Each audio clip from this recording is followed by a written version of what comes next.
is destroying the United States through bankruptcy, as Lenin advised.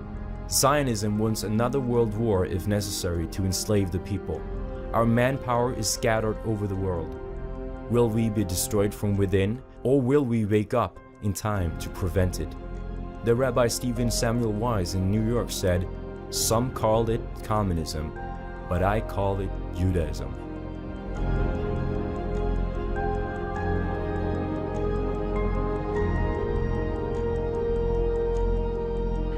People were being shot day and night throughout the biggest country in the world.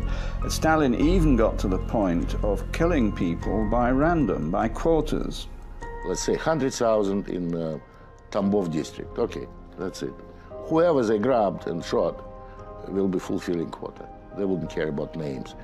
Then after the quotas were fulfilled, the local authorities would report to Stalin, to Central Committee, and asked for additional quotas.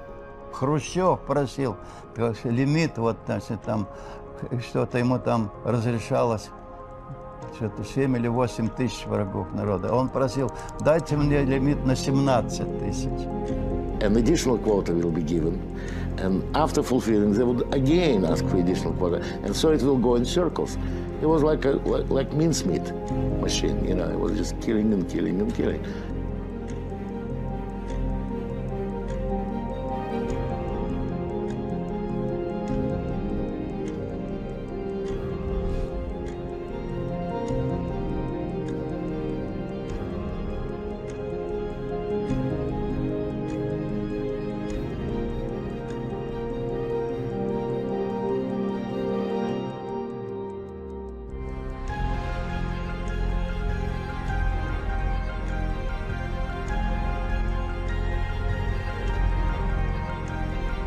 Sometimes the Jewish butchers cut open the stomachs of their victims, pulled out a length of small intestine, nailed it to a telegraph pole, and with the whip forced the victim to run circles around the pole until the whole intestine became unraveled and the victim died the most agonizing death possible.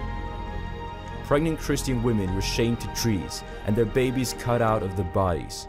Some victims in Kiev were placed in a coffin with a decomposing body and buried alive, only to be dug up after half an hour.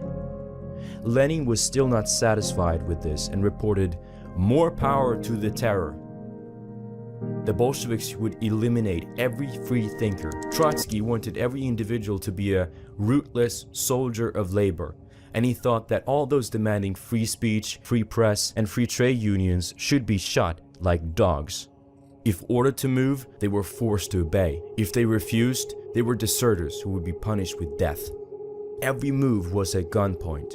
Trotsky often executed his victims personally in the most cruelest ways. He happily ordered disciplinary executions, and he even ordered children murdered.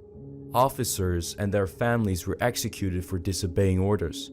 The Jew Grigory Zinoviev, real name Hirsch Apfelbaum, as head of the Communist International, wrote in an article in the Draznaya Gazeta in Moscow, September 1st, 1918, "We will make our hearts cruel, hard, and immovable, so that no mercy will enter them, so that they will not quiver at the sight of a sea of enemy blood. We will let loose the floodgates of that sea. Without mercy, without sparing, we will kill our enemies in scores of hundreds. Let them be thousands. Let them drown themselves in their own blood.